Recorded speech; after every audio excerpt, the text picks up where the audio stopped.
Hi everyone, welcome back to another video from Webtech Tutorial.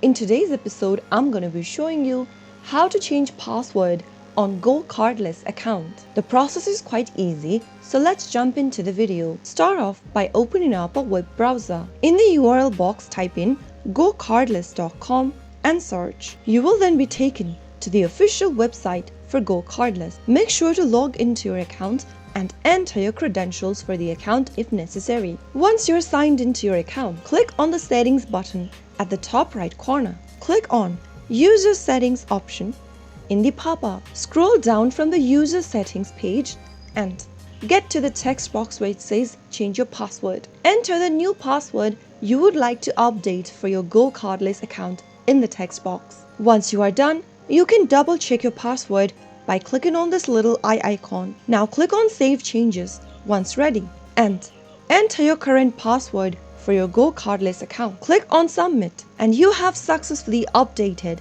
your password for GoCardless. Next time you sign into your account, make sure to enter the newly created password. If you found the video to be helpful, go ahead and give us a thumbs up. Don't forget to subscribe to our channel by hitting the subscribe button. Also, press on the bell icon so that you'll never miss another upcoming upload from us. I will be back again in the next video.